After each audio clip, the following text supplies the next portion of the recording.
Hello everyone. Today we will discuss about position and displacement vector once again. Okay. So suppose we have a coordinate x, y. Okay.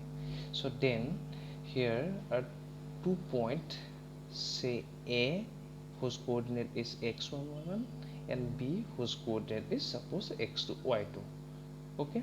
Then if we connect from O to A and O to B, then OA and OB will give us the position vector of point A and B respectively. Okay, so suppose OA is denoted by R1 vector and OB is denoted by R2 vector. Okay, then we can convert, or we can write this R1 vector is like R1 is equal to, what is the position vector? What is the position vector of A? R1. Okay, and coordinate of A is x1, y1. So we can write R1 vector is equal to x1 along x-axis, that means x1 I cap plus y1 z cap. Okay, similarly we can write R2 is equal to x2 I cap plus y2 z cap. Okay, so position vector of A is denoted by this position vector of A, and this is position vector of B. Okay, so now if we take the displacement, then suppose any object starts moving from point A to point B, then its displacement will become AB, and it is written by del R, suppose. Okay, then now from triangle OAB, here if we see that OA is a vector, again AB is a vector, they are in same order. Okay, and the vector R2, that means OB is in opposite order. Then from triangular law of vector addition, using in triangle OAB, we can write OA vector plus AB vector is equal to OB vector. That means OA vector is denoted by R1 and AB vector is denoted by del R is equal to R2. So del R is equal to R2 vector minus R1 vector.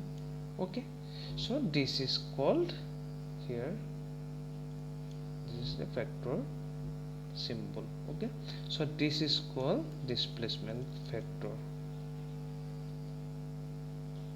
Displacement. Okay, so from initial point A to final point B, displacement, if the displacement is del R, then its value is this. Okay, now suppose if we put the value of R2 and R1 from this, then from this above equation, then R2 is equal to x2 I cap plus y2 z cap minus value of R1 is x1 I cap minus y1 z cap, or by taking I constant and z constant, we can write x2 minus x1 I cap plus y2 minus y1 z cap. Okay, so this is the displacement vector del R. Okay, so if we take the magnitude, then what will become? Del R is equal to magnitude of del R, that means equal to root over component of I whole square, that means x2 minus x1 whole square plus component of y square, y2 minus y1 whole square. So this is the value of, that is magnitude of displacement. Okay, so next we discussed suppose velocity and acceleration. Okay, here we get the displacement is like del r is equal to x2 minus x1 I cap plus y2 minus y1 z cap.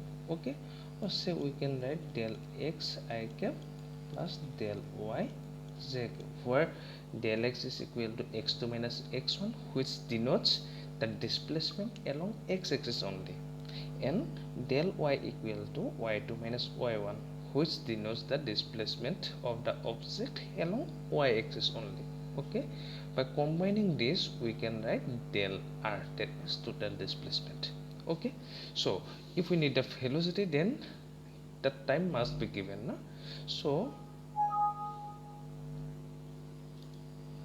suppose the object is reach the point A at time t is equal to t1. Okay, and it is the point B at time t is equal to t2. Then time taken to reach the point B from A is given by, suppose time taken del t is equal to final time minus initial time, del t is equal to t2 minus t1. So if we need the velocity, then what happen? V is equal to velocity is equal to displacement by time. As we know that displacement is a vector quantity and velocity here is a vector quantity also. So by taking both sides in vector quantity, we can write the equation like this. Okay, so velocity is equal to del r by del t. So now if we put the value of del r and if we put the value of del r, then what will happen? Del x by the del x I cap plus del y z cap divided by del t. Okay, if we write the I cap and z cap separately, then what will happen? Del x by del t I cap plus del y by del t z cap. Okay, so here del x means displacement along x-axis only, no? So del x by del t means we can write velocity along x-axis or I cap plus this means velocity along y-axis, that means along z cap. Okay, so we can write velocity like this: v is equal to this plus this. Okay, or by substituting the value we can write also from this equation. Okay, from this equation we can also write x2 minus x1 by del t I cap plus y2 minus y1 by del t z. So this is velocity vector. Similarly, if we know the velocity of the body at this point, suppose v1, at this point suppose v2, then change in velocity will become v2 minus v1, and change in time become t2 minus t1. Then the acceleration can be written as v2 minus v1 by t2 minus t1. All the thing of acceleration is same as the velocity. So you just prepare a note about acceleration by following the velocity. Okay, so now suppose here we need to resolve the velocity into two components which are along x and y axis in this case. Okay, so this is the application of resolution of vector. Okay, as we know that velocity is a vector quantity, so resolution of velocity means resolution of a vector only. Okay, so here the initial point is A and final point is B, so direction of velocity will be from initial to final point, that means along this from A to B. Okay, so now if we draw a parallel line from A like this, then it will make an angle with velocity vector. Okay, Suppose theta is the angle between velocity vector and the parallel line drawn from A. Okay, then as we know that the component of velocity along this is phi x is equal to phi cos theta, and similarly phi y is equal to phi sin theta. Okay, then from the previous case, what is the previous case? Phi is equal to phi x I cap plus phi y j cap. Okay, so here by putting the value, phi is equal to phi x I cap plus phi y j cap. I repeat this equation. So now by putting the value of phi x and phi y, we can write like this: phi x phi cos theta I cap plus phi sin theta j cap.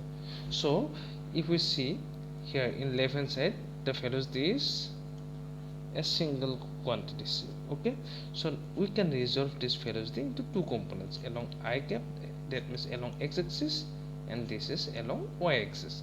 If we have three-dimensional coordinate, then we can resolve the velocity into three parts also.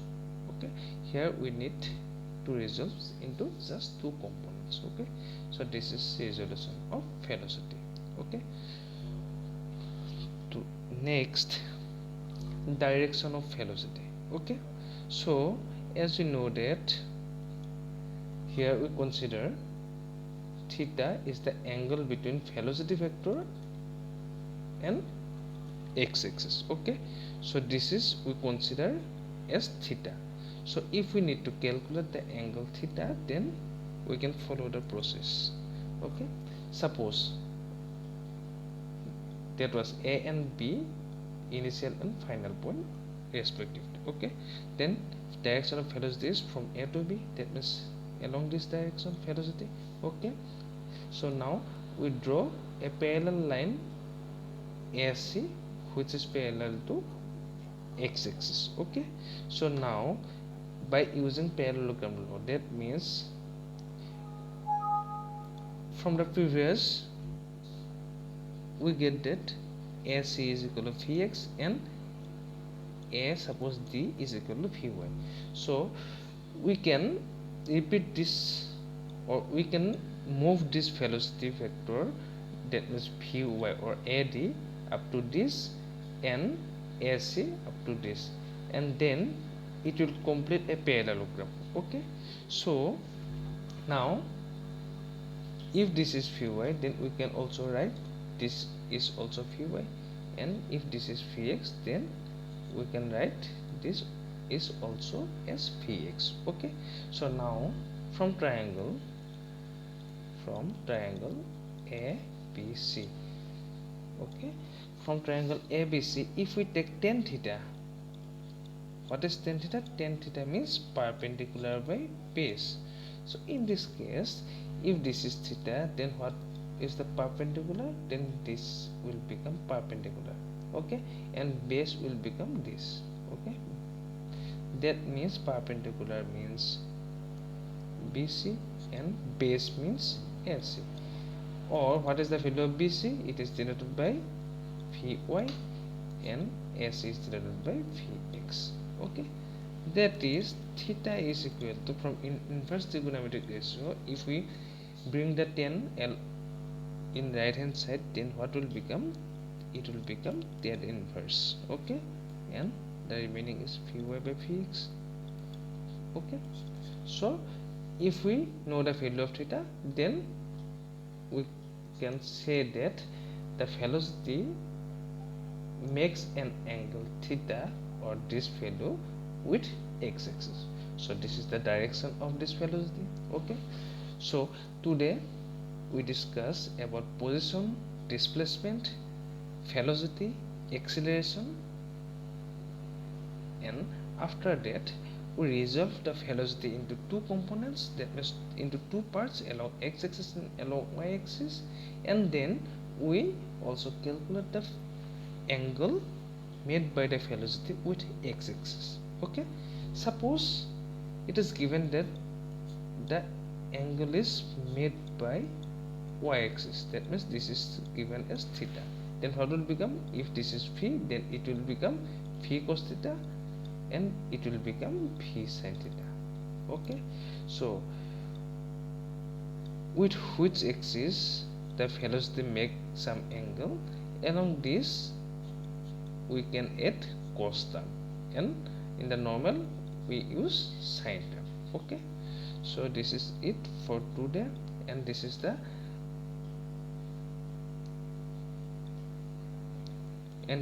ending of factor.